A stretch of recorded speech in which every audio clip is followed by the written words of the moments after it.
नमस्कार, वंदे मातरम। मैं हूं श्यामगिरी। आप देख रहे हैं हमारा चैनल मुद्दा भारत का। मुद्दा भारत का यानी मुद्दा आपका। मुद्दा बना हुआ है महाराष्ट्र में आरक्षण का। जी हाँ, आरक्षण की अगर बात करें तो मनोज जरांगे पाटिल ने सरकार को समय तो दे दिया है, लेकिन सरकार जो अपना काम कर रही है उसमें कई बाधाएं सरकार के लोग ही कर रहे हैं। उसमें सबसे पहला नाम है छगन भुजबल जी का। मैं लगातार वीडियो इसके ऊपर कर रहा हूँ। आज भुजबल जी हाई कोर्ट में भी गए और उन्होंने कहा कि किसी भी हालत में जो है ओबीसी कोटे से आरक्षण मराठा समाज को नहीं दी जाएगी। क्या इसके पीछे की राजनीति, इसी पर चर्चा करेंगे हमारे सहयोगी अनिल थत्तेजी से और जानेंगे कि क्या मराठा का आरक्षण का मुद्दा आगे और भी पैनिक हो सकता है, या जो डेडलाइन है 24 दिसंबर का, उसके आगे स्थिति और कुछ हो सकती है। सर, स्थिति काफी गंभीर होती जा रही है। टेक्निकली भुजबल साहब कोर्ट के दरवाजे तक गए थे जी, मगर वो मंत्रिमंडल की बैठक के लिए वो वापस आए। और दूसरी बात ये है, मतलब जाके डरा तो दिए सर, मैं कोर्ट में जाऊंगा। नहीं, क्या है, एक कोई मेरे ख्याल से सरोटे या ऐसा कुछ नाम है उनका जी, उन्होंने एक याचिका ऐसी की है कि ओबीसी का ही आरक्षण रद्द करो। हाँ, तो भुजबल के खिलाफ, मतलब भुजबल जिस कम्युनिटी के लिए लड़ रहे हैं ओबीसी के, उनके खिलाफ याचिका की है कि ओबीसी आरक्षण होना ही नहीं चाहिए। 24% आरक्षण बच जाएगा क्या? 27% जो भी है। नहीं, वो बात अलग है, मगर पूरा ओबीसी का आरक्षण निकालो, ऐसा उनका जो ये डिमांड है। तो भुजबल साहब उसके लिए गए थे कि भाई क्या कोर्ट में होता है इसके बारे में, क्योंकि उनके भी कम्युनिटी के लिए जिसके लिए लड़ रहे हैं उनके ही आरक्षण का मामला आने वाला था। मगर मेरे ख्याल से ऐसा कुछ हुआ कि अगली तारीख मिली, तो वो फिर वहाँ नहीं गए, मंत्रिमंडल बैठक में चले गए। अभी ऐसा हो गया है कि एक बड़ी क्रांतिकारी घटना भुजबल के पक्ष में हुई है, जिसकी दखल मराठी मीडिया ने प्रिंट तो कर लेंगे शायद, या लिया होगा, मगर ज़्यादा नहीं दिखाई दिया मुझे। इलेक्ट्रॉनिक पे भी थोड़ा हेडलाइन में आ गया, मगर वो डिटेल में नहीं आया। असल में भुजबल साहब की भूमिका जो है वो कल पंतप्रधान मोदी जी ने ली है, और उन्होंने बोला है कि पूरे देश में ओबीसी की अगर पक्ष लेने वाली मजबूत पार्टी अगर कोई है तो हम हैं, बीजेपी। तो उन्होंने बीजेपी के साथ अपने को आइडेंटिफाई किया, किसने? प्रधानमंत्री ने। इससे बड़ी बात ओबीसी के बूस्टिंग के लिए हो ही नहीं सकता। इससे बड़ी बात बूस्टिंग के लिए हो ही नहीं सकती है। और उसका दूसरा एक अर्थ ऐसा भी निकलता है कि ओबीसी समाज के हितों की रक्षा के लिए प्रधानमंत्री मोदी जी कमिटेड है। जैसे फडणवीस साहब ने जब बोला कि जो ओबीसी की बात करेगा वही राज करेगा, तो लोगों ने उसको बहुत ये किया, उल्टा सीधा बोला उसके बारे में, ये किया। मगर अभी मोदी साहब जो बोले उसका अर्थ यही होता है, वही भाषा हो गई, जो ओबीसी की बात करेगा वही राज करेगा। तो पूरे देश के ओबीसी को आज उन्होंने एक बड़ा संदेश दे दिया कि हम आपके पीछे चिंता मत करो, आपको कोई डिस्टर्ब नहीं कर सकता, आपका आरक्षण जो है उसको भी कोई धक्का नहीं लगेगा। तो अभी पंतप्रधान मोदी ने जो भूमिका ली है वही फडणवीस साहब ने ली है, वही चंद्रशेखर बावनकुळे ने भी लिए हैं, और भुजबल ने भी लिए। तो अभी प्रॉब्लम ऐसा हो रहा है कि क्या मराठा आरक्षण के लिए ये जो महाराष्ट्र सरकार ने पहल की है कि भाई हम कुणबी ओबीसी का दाखला दे देते हैं सभी 6 करोड़ मराठाओं को, तो वो निर्णय मोदी जी के जो आश्वासन है कि भाई आरक्षण को आपको कोई धक्का नहीं लगाएगा, हम आपके साथ हैं, और हमारी पार्टी ओबीसी की पार्टी सर, तो उसके खिलाफ हो रहा है। मुझे ऐसा लगता है कि ओबीसी की संख्या और बढ़ाने के लिए हो सकता है मराठा कुणबी को ओबीसी में कन्वर्ट करके वो बोलेंगे कि जितने अभी कितने परसेंट ओवरऑल इंडिया में सर अगर देखा जाए ओबीसी कितने परसेंट हो सकते हैं सर? सो उनका तो दावा 60% का है। 60%। इसीलिए तो बोलते हैं हम, अगर और लोग ऐड हुए तो सर कैसे है ना कि ऐड होने के बावजूद जी वो खुद को खाली एजुकेशनल, फिनेंशियल और नौकरी और इसका जो है फैसिलिटीज, उसके लिए वो कुणबी का दाखला वापरेंगे, मगर रहेंगे मराठा ही, ये तो बात पक्की है। वो मराठा करके ही वोट करेंगे, मराठा करके ही खुद को समझेंगे, और मराठा करके ही बिहेव करेंगे, और मराठा करके ही जो अभी कर रहे हैं वही करेंगे, नहीं कर रहे हैं वो नहीं करेंगे। सर आपको जाति दाखला की अगर बात करूं तो चाहे सरकारी संस्थान हो या और भी दूसरे जहाँ पर आरक्षण की जो रिजर्वेशन होती है, नहीं लगता डुप्लीकेट सर्टिफिकेट बना के बहुत सी नौकरियां पाई हुई हैं और रिटायर भी हो गए हैं। बीच बिल्कुल। में उसकी इंक्वायरी की भी ऑर्डर दी गई थी, हाँ हाँ लोगों की नौकरियां रद्द होने की नौबत आ गई थी। हाँ हाँ, होते हैं तो ना होते हैं ना, सर, बोगस डॉक्टर जैसे बोगस भी हाँ। सर्टिफिकेट लेके करते हैं ना लोग बहुत सारे। तो उस तरह का उसके ऊपर भी ध्यान देना चाहिए ना। देना चाहिए, उसकी भी कार्रवाई उसके होनी ऊपर कोई चाहिए। नहीं एक्शन लेता। वो उसके अभी ऊपर- देखो ना, उसके कितने ऊपर नगर सेवक नहीं, जो है अभी सर, नगर सेवक खड़े रहते हैं, चुन के आते हैं जी, और बाद में जात पड़ताल के सामने उनका जब झूठ हो जाता है, पूरा पैसा पानी फिर चला वो जाता है। कोर्ट में जाके स्टे भी लेते थे, लेते। कभी कभी नहीं देते, कभी लेते हैं। जी, और कितने लोग हैं जिनके 5 साल पूरे होने के बाद उनका निर्णय आया। तो मेरा कहने का मतलब ये है वो सर, डुप्लीकेट जो है उनको भी Yes. रोकना चाहिए। आपके मेरा बात कहने सही का मतलब ये है कि आप ओबीसी वाले आवाज उठा रहे हैं कि हम अपना हिस्सा नहीं देंगे, तो हिस्सा चोरी हो जा रहा है, उसका जिम्मेदार कौन? हाँ, वो उसके ऊपर भी कार्रवाई होनी चाहिए। आपने नया बहुत मुद्दा निकाला जो भुजबल साहब ने और फडणवीस साहब ने, शिंदे साहब ने और शायद मोदी साहब ने भी उसके और उसमें एक दो नहीं ध्यान नहीं सर, दिया था। अगर लाखों आप है। टका देखेंगे तो लाखों में है सर। ये बोगस ओबीसी भी है, बोगस ओबीसी, बोगस एससी भी है। हाँ, बोगस एससी है, एसटी है, बोगस मराठा तो रिजर्वेशन में नहीं है, इसके ये लिए कितना कोई गंभीर बोगस बात, नहीं करेगा, कितना गंभीर विषय है ये। बोगस नहीं करेगा। और वो आप लोग बोल रहे नौकरियां हो- पा गए हैं, बहुत कुछ ऑफिसर बन गए हैं। हाँ, बराबर है आपका सर। आप ये बोगस डॉक्टर जैसा है। जी बिल्कुल। बिल्कुल। वो सर आपने एक बहुत ही नया, मतलब कलाटनी देने वाला मुद्दा आपने आज पेश किया है तो उसको कि भाई फिल्टर, जो बोगस वो है फिल्टर होना उनका बहुत भी जरूरी है। वेरिफिकेशन करो। अगर जो मतलब रिजर्वेशन के दायरे में है, उनका हक कोई अगर मार रहा है और मार चुका है, मार के वो मतलब पूरा अधिकार ले चुका है, तो उसे फिल्टर करके उनको बाहर करना चाहिए पहले तो। बिल्कुल, बिल्कुल। अगर आप ओबीसी वाले जो है मराठा समाज को नहीं लेना अपना हिस्सा नहीं देना चाहते, तो आपका हिस्सा चोरी हो रहा है, उसका जिम्मेदार कौन? क्या बात, क्या बात सर, आपने तो आज चौका मार दिया, छक्का मार दिया। अरे क्या बात नहीं सर, कुछ बहुत से लोगों ने सर हमको मतलब व्हाट्सएप किए थे, हाँ, इस पर चर्चा करो, क्या बात, कि सरकार इस पर ध्यान नहीं देती है। बोगस जो घुसे हाँ, और हमारे OBC देश में जो बहुत सारे है, बोगस घुसे। जब डुप्लीकेट मतलब नोट बन सकते हैं, करेंसी बन सकते हैं, डॉलर बन सकते हैं, तो डुप्लीकेट सर्टिफिकेट सर्टिफिकेट तो बनाने बनते में ही कितना समय लगता वो है? तो क्या जात पड़ताल तेलगी ने तो पैसा देखो देके स्टम्प पेपर ही बेच दिया करोड़ों अरबों रुपए का। अरबों रुपए का, सही तो है। नहीं, कुछ भी possible है ये मुद्दा जो है जी। वो हमको ओबीसी नेता जो है उनको तक पहुंचना पड़ेगा कि आप बोगस ओबीसी कौन है, हाँ। उसकी भी तलाश चले। इस बहाने से। इसी बहाने छोड़ते हैं। बहुत सुंदर, एकदम, बहुत सुंदर एकदम। मुद्दा माना यस आपने। Yes, hats off to you Thank sir. you. बोलो, आगे बढ़ो। आगे बढ़ना ये है सर कि क्या अब मनोज जरांगे है जो भी डेडलाइन दे चुके हैं, उसमें अभी मनोज भुजबल जी या- उसमें स्पीड ब्रेकर लगा रहे हैं उसमें सरकार के ऊपर। विश्वास सरकार के ऊपर से उठ गया है ऐसा लगता है मुझे, जी। क्योंकि एक तरह से वो साखड़ी उपोषण भी कर रहे हैं, गांव गांव घूमने भी जा रहे हैं, पूरे गाँव महाराष्ट्र में घूमने दौरा भी करने जा रहे हैं। 24 दिसंबर इतनी बार बोले हैं कि जैसे 24 दिसंबर जो है जी उसके पहले भी कुछ नहीं होगा और बाद में जो होगा वो खिलाफ ही होगा, ऐसा उनका मतलब सरकार से विश्वास टूट गया ऐसा मुझे लगता है। उनको नहीं लगता है कि ये आरक्षण अब मेरा सवाल सर ये सरकार है दे कि पाएगा। क्या सरकार अब कौन से मुंह से और समय मांगेगी? मेरे को तो डर लग रहा है, क्या करेगी सरकार के हाथ में सरकार भी को नहीं कोई है। मुंह नहीं सरकार होता। के अंदर भी जो लोग बैठे हैं वो भी विरोध कर रहे हैं। आखिर में एकनाथ शिंदे जी क्या करेंगे सर अकेले? मोदी जी बोल ही चुके हैं, ओबीसी का मोदी जो जी है, ने तो आज एकदम ओबीसी जी का जितना भी रक्षक मैं हूँ, तो सर ये बहुत दुविधा वाली बात है सर। और ये तो- सर कल शायद मोदी जी से मैसेज आ सकता है महाराष्ट्र गवर्नमेंट को जी कि ये क्या करें आप, आ गया भी होगा, आ गया अभी फोन पे तो आ ही गया होगा। नहीं आया नहीं होगा, क्योंकि अभी केसरकर जो है, जो शिंदे साहब के खास है, उन्होंने भुजबल के खिलाफ स्टेटमेंट दिया है। जी तो अभी तक मोदी साहब से कोई मैसेज इनको आया नहीं है ऐसा मुझे लगता है।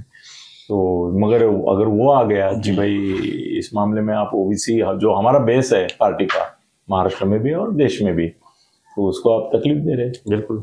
तो सबको पुनर्विचार करना पड़ेगा। और वो जो भुजबल साहब अभी बोल रहे हैं कि आप जो जस्टिस को अपॉइंट किए हैं जी उनको जस्टिस देने के बजाय आप इनजस्टिस देने के लिए बोल रहे हो कि यही निर्णय दो, ऐसा कैसे बोल सकते हो? जस्टिस को जस्टिस होना चाहिए। वो भी एक नया मुद्दा आपने जैसा निकाला कि बोगस ओबीसी पकड़ो, सर मैं बहुत इंप्रेस हो गया आपके ये एक मुद्दे पर जान कुर्बान कि बोगस ओबीसी। नहीं सर, सीरियस मामला है सर, नहीं सीरियस नहीं सर, ये मेरे दिमाग में कैसे नहीं आया। और भुजबल साहब को भी मैं अभी उनका नंबर है मेरे पास, तो अभी फोन उठाते तो फोन पे बोलूंगा नहीं, सर बीच में सरकार ने का मुद्दा उठाया था, बीच में काफी जाति परीक्षण हो रहा था। परीक्षण हो चुका था, और उसमें कई क्या होता है ना, कोई जब तक चैलेंज, अभी नगर सेवक करके चुन के आता है ना, तो जी। सामने वाला चैलेंज करता है, जी करके वो एक्सपोज होते हैं, पकड़े जाते हैं। मगर इसमें कौन नौकरी में नहीं पकड़े इसमें जाते, कौन चैलेंज करेगा? शिक्षण में जी, इसमें जी। नहीं पकड़े जाते हैं। तो आपने बराबर है, मगर अभी मोदी साहब जो भूमिका लेंगे उसका असर महाराष्ट्र गवर्नमेंट पे क्या पड़ता है वो भी देखना पड़ेगा। अभी ये तो शपथ ले चुके हैं जी छत्रपति शिवाजी महाराज की, तो इनको लिए तो वो जीवन मरण का प्रश्न हो गया है कि मराठाओं को आरक्षण देना ही है, देना उनको ही है। मगर वो ये भी बात बोल चुके हैं कि बिना किसी को तकलीफ दे देंगे, मतलब किसी का आरक्षण कम नहीं करेंगे। तो इसमें ओबीसी का कम की, अगर उनको ही ओबीसी बना दिया तो कम क्या किया, कम तो उनको ही ओबीसी बना दिया, ये तो हो ही गया कम। 6 तो करोड़ कल हमने चर्चा कर ही चुके थे कि 6 करोड़ आ जाएंगे इसमें। घर से डिवाइड हुए लोग अगर वापस आ जाते हैं तो उनको थोड़ी सर अभी पहले मैं बहुत दिनों से आपके वीडियो में बोल रहा था कि ओबीसी शांत बैठे हैं, वो राह देख रहे हैं सही समय की, जी और सही नेता की भी प्रतीक्षा कर रहे हैं। सर अभी उनको सही नेता भी मिल गया और सही समय भी मिल गया, क्योंकि ओबीसी अब 2 मेलावे करने जा रहे हैं लगातार, 25-30 लाख लोग जमा हो जाएंगे उसमें। तो यहाँ 10 हुए तो वो 25 की संख्या शक्ति प्रदर्शन तय है, शक्ति प्रदर्शन तय है। और उन्होंने भी बोला है सर, अभी वो क्या है ना, एक मनोज जरांगी का जो फॉर्मूला है वो पूरा का पूरा ये अपनाएंगे ओबीसी। उन्होंने भी बोला है कि नेताओं को प्रवेश नहीं देंगे। मतलब इनका जो है अभी ऐसा होने वाला है कि पहले मराठा लोग नहीं जाने देते थे गांव में नेताओं को, मंत्रियों को, ओबीसी वाले, अभी ओबीसी वाले जाने नहीं देंगे। क्या होगा क्या? एक मुसीबत था, दूसरा मुसीबत तैयार। नहीं, और ये सर होना ही था जी। देखो, मराठा को आप जिस तरह से आरक्षण दे रहे थे, उनको ओबीसी बना रहे थे, उसमें ओबीसी रास्ते पे आना तय था।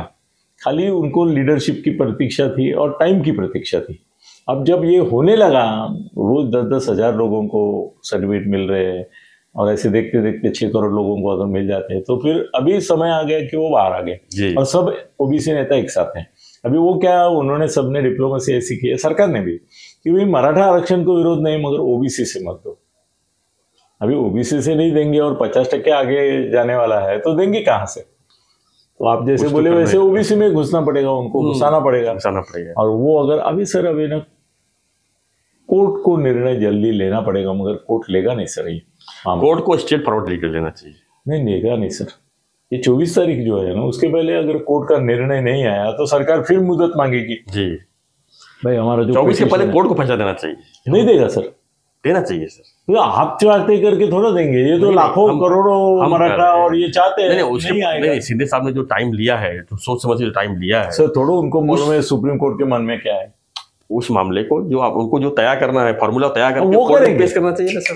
अब कोर्ट को भी उसमें जो है फटाफट आगे उसको इम्प्लीमेंट करना चाहिए ना सर। 17 साल से तमिलनाडु का मामला पड़ा है सर, वो छोड़ दीजिए, लेकिन अभी जो मामला जो गर्म हुआ है, अभी उबल रहा है, उसके लिए तो कोर्ट को कुछ करना चाहिए। आप ये आरक्षण की बात करें, बिहार असेंबली में अभी ठहराव पास होने जा रहा है अगले 2-4 दिन में जी, जिसमें नीतीश कुमार ने 70% या 60% का प्रपोजल किया है। तो क्या लगता है टिकेगा कोर्ट में? 70% टिकेगा कोर्ट में? नहीं टिकेगा। मगर वो बोलेंगे बिहार विधानसभा में पास करने में अपने बाप का क्या जाता है। लोग तो खुश होंगे, भाई इन्होंने तो पास किया, वही तो महाराष्ट्र गवर्नमेंट कर रही है। महाराष्ट्र में भी तो पास ही हो गया था हाई कोर्ट में। नहीं, वो और बात अलग है, मगर मैं उसको मानता नहीं हूँ। मगर इसमें तो दिख रहा है सीधा कि सर अभी क्या होगा। आपको लगता है कि आमने सामने ये हो जाएगा लड़ाई ओबीसी और मराठा? नहीं होगी। तो अपना मोर्चा वो निकालेंगे, इनका मोर्चा ये निकालेंगे, वो गांवबंदी करेंगे, नेताओं को नहीं आने देंगे। शायद ऐसा हो सकता है कि ये सीमा पर ओबीसी वाले नहीं आने देंगे, वो सीमा पर मराठा नहीं आने देंगे, या दोनों मिलके किसी को आने नहीं देंगे। सर महाराष्ट्र की गवर्नमेंट जहाँ की तहाँ हो जाएगी। और अभी सर ये अधिकारियों को भी आने नहीं देंगे। हो सकता है वो बोलेंगे अधिकारी भी नहीं चाहिए, कलेक्टर को भी घूमना नहीं है किधर, क्योंकि मंत्री नहीं घूम रहे, आमदार नहीं, खासदार नहीं, तो कलेक्टर क्यों? बाद में बोले तहसीलदार क्यों, तलाठी क्यों? कोई गवर्नमेंट अपने इससे निकली नहीं। क्या हो सर? सबसे बड़ा दिक्कत तो ये कि चुनाव है सर पे एकदम लोकसभा है, फिर विधानसभा है, अभी 5 राज्य, तो 5 राज्य का तो चलो है ही, लेकिन महाराष्ट्र का जो मुद्दा है, आम चुनाव तो है ही सर 2024 में है, उसके बाद फिर 6 महीने बाद विधानसभा है, तो क्या तब तक ये मामला खींचने वाली बात चल रही है सर? सर जैसे वो अपना विधानसभा की पात्रता अपात्रता का मुद्दा है जी वो सुप्रीम कोर्ट में है। सुप्रीम कोर्ट ने अभी बोला है कि डेडलाइन दिया है 30 दिसंबर और 31 जनवरी तक अगर नहीं होता है तो हम दे देंगे। जी सर वो देंगे, मगर ये मानेंगे क्या? इनको भी अधिकार है। जी, ये बोलेंगे हम नहीं मानते उनको, तो उनका काम ही नहीं हो। अगर हाँ, काम रहता तो पहले ही दे देते, हमारी पहले ही दे देते, स्पीकर क्यों बोलते फिर? हमारी कक्षा में आप इंटरफेयर मत करो, ऐसा नार्वेकर साहब बोल सकते हैं। वैसा इसमें भी हो सकता है कि गवर्नमेंट बोलेगी कि हमने पास कर दिया, हमारा इंटेंशन क्लियर है, सुप्रीम कोर्ट ने नहीं किया। अभी ये क्यूरेटिव पिटीशन भी उन्होंने लिया ही नहीं अभी तक। सर नार्वेकर को 24 घंटे की मोहलत देने के लिए शिवसेना और ये तुम्हारा शरद पवार गुट तैयार नहीं था, इन्होंने तो सीधा 2 महीना दे दिए। कल अगर कोर्ट बोलता है कि इस मामले में गंभीरता से विचार होने की आवश्यकता है और कुछ तैयारी करनी पड़ेगी। सर इसमें एक याद रखो जी, अगर ये 2 कमेटी है, एक वो जस्टिस की कमेटी है और एक दूसरी 3 जस्टिस की कमेटी है, उनको अगर तब तक पूरे 6 करोड़ लोगों का स्कैनिंग नहीं करने को मिला जी, तो वो बोल सकते हैं कि कदम कमेटी की भाई हमको और टाइम लगेगा लोगों का वेरिफिकेशन करने के लिए। 6 करोड़ सिर्फ मामूली संख्या है क्या? वो मतदाताओं की सूची बनाने को कितना टाइम लगता है, तो इनकी भी सूची बनाने को टाइम लग रहा है, तो हमको और 2 महीना दो जी। तो सरकार क्या बोलेगी? देंगे नहीं देंगे? और फिर जरांगे क्या बोलेंगे? हाँ, देंगे क्या नहीं देंगे? सबसे बड़ा दिक्कत तो जरांगे क्या कि वो समय देगा कि नहीं देगा। सर कैसे हो गया ना, अभी एक बात हो गई कि पहले जरांगे अकेले बोल रहे थे और सरकारी मंत्री से लेके न्यायमूर्ति मांझी से लेके सब लोग एकदम पाँव छू रहे थे उनके। तो अभी ऐसा हो गया कि जरांगे को भी सामने से कोई आह्वान दे रहा है भुजबल के रूप में, और एक 1 साइडेड हो रहा था सब, वो अभी 2 साइडेड हो गया। वो होना ही था, उसमें कोई दिक्कत ही नहीं। अभी मेरा अनुमान ये है कि ये 24 दिसंबर बोल रहे हैं, तो सर कुछ लक्षण तो दिखने चाहिए कि 24 दिसंबर तक होने वाला है। सर बोल के भी 1 हफ्ता के ऊपर हो गया। नहीं, अभी 24 दिसंबर को क्या होने वाला है ऐसा अचानक से कि 6 करोड़ लोगों को? सर 6 करोड़ सर्टिफिकेट बनाना कितना आसान है क्या? 600 करोड़ सर्टिफिकेट क्या जेरॉक्स देखने वाले? और ये सर्टिफिकेट जात प्रमाण पत्र कमेटी के सामने जाने के वेरीफाई करना पड़ेगा। ऐसा सर्टिफिकेट सरकार देती है करके नहीं मानेंगे ना, तो उसके लिए और टाइम लगेगा। सर ये प्रोसेस कम से कम 2 साल की है। 2 महीना तो बाद में सब मुझे लगता है कि अभी भगवान सबको सद्बुद्धि दे और कोई हिंसाचार नहीं, कोई एक रास्ता निकले, हिंसाचार नहीं है, और देखते क्या करते हैं। अभी शिंदे साहब की भी कसौटी है, बहुत बड़ा अग्नि परीक्षा है उनकी, बहुत बढ़िया अग्नि परीक्षा है। और अभी अजीत दादा और फडणवीस साहब को भी भूमिका लेनी पड़ेगी। अजीत दादा बोल चुके हैं जो भी ओबीसी की बात करेगा वही राज करेगा। आज मोदी साहब ने बोल दिया है, तो भाजपा की पोजीशन क्लियर हो गई। अभी अजीत दादा को बोलना पड़ेगा। वो अगर शरद पवार की जगह खुद को मराठा नेता करते एस्टेब्लिश करना चाहते हैं तो उनको भुजबल को या तो गप्पो बिठाने के लिए बोलना पड़ेगा या तो उनको मंत्रिमंडल से निकालना पड़ेगा। सही बात है, एकदम बोला। नहीं तो फिर वो मराठा नेता नहीं रहेंगे। लोग उनको पूछेंगे ना, आप मराठा नेता हैं, आप मराठा का दावा करते हैं और आप भुजबल को कैसा साथ रख सकते हैं जो हमारे खिलाफ काम कर रहा है? उनको निकालो। तो ये बात भी अभी अजीत दादा को बोलना पड़ेगा, कुछ ना कुछ भूमिका लेनी पड़ेगी। अभी वो क्या चुप बैठे हैं? या तो अजीत दादा के ऊपर लगा भी नहीं कुछ, किसी के ऊपर क्या अजीत दादा का चाबुक किसी के ऊपर है ही नहीं, इसका मतलब नहीं, ऐसा नहीं करेंगे तो। सर कैसे है ना कि अगर भुजबल ने बहुत बड़ा खेल खेला जी और महाराष्ट्र के पूरे ओबीसी जो है वो उनके नेतृत्व में एकजुट हो गए तो वो अजीत दादा का गुट छोड़ के भाजपा में जा सकते हैं और भाजपा के पहले ओबीसी मुख्यमंत्री भी हो सकते हैं। क्या बात है, तो आपने एक नया रास्ता बना दिया। नहीं, बिल्कुल हो सकते हैं। अगर मोदी जी बात ही कर रहे हैं ओबीसी की तो वो इंडिकेट ही कर रहे हैं कि भाई ओबीसी ही हमारा हुकुम का पत्ता है, तो उसमें भुजबल मुख्यमंत्री बनने के चांस दिख रहे हैं मुझे। क्या बात है, अगर बीजेपी और अपने बल पे पर सत्ता में आती है तो ब्राह्मण को कर सकते हैं ये माहौल में? नहीं कर सकेंगे। मराठों को भी करना मुश्किल होगा क्योंकि मोदी बोल चुके हैं हम ओबीसी के साथ है। तो उनको सर, ओबीसी करना पड़ेगा। मेरे को उनके लगता है पास कि है ओबीसी, 2000 भुजबल जैसा ओबीसी नेता नहीं है। 2019 से जो लगातार महाराष्ट्र में जो उथल-पुथल हो घटनाक्रम रही है। उथल पुथल देखने को मिल रहा है, ये 2024 पे है, तो और क्या क्या होगा मेरे को लगता है कुछ नया नया देखने को मिल सकता है, सर, नया नया प्रयोग भी मिल सकता है। मेरे को क्या है ना, भुजबल पहले से भाजपा में जाने के पक्ष में थे। अच्छा, पहले से बोल रहे थे कि हम भाजपा में ही जाते हैं, कटकट न को। तो अभी है कि कटकट करने के लिए उनको भाजपा में जाना पड़ेगा जी। और कैसा है ना, ये अजीत दादा का और इसका कोई अभी निर्णय आया नहीं है ना कि ये पार्टी को भी रिकॉग्निशन नहीं है, और वो बोलेंगे मैं आमदारकी का राजीनामा ओबीसी के सवाल पर देता हूँ और बीजेपी में शामिल होता हूँ। सर, अगर अभी वो राजीनामा देके बीजेपी में शामिल हो गए और अगले 6 महीने वो महाराष्ट्र में पूरे ओबीसी को ये करते रहे, तो सर मुख्यमंत्री वही बनेंगे। बिल्कुल। अब तो सर महाराष्ट्र में मुख्यमंत्री कोई भी बन सकता है, कोई दिक्कत नहीं जिस हर एक की लॉटरी लग सकती है यहाँ पे। मगर अभी अगला मुख्यमंत्री मराठा या ओबीसी ही रहेगा जी, ब्राह्मण नहीं होगा, मतलब फडणवीस नहीं होंगे, इतना तय क्लियर हो गया ये। बस आज जितना ही बोलते हैं, बाकी जो घट रहा है देख रहे हैं लोग। हम तो लगातार इसके ऊपर वीडियो कर ही रहे हैं, जितना हमने जानकारी दी है वो शायद किसी जगह और नहीं मिलेगी। फिलहाल जो है हमारा जो रिक्वेस्ट है चैनल को सब्सक्राइब करने का, वो सब्सक्राइब कीजिए और बने रहिए हमारे साथ, देखते रहिए हमारा चैनल मुद्दा भारत। धन्यवाद। जय हिंद, जय महाराष्ट्र।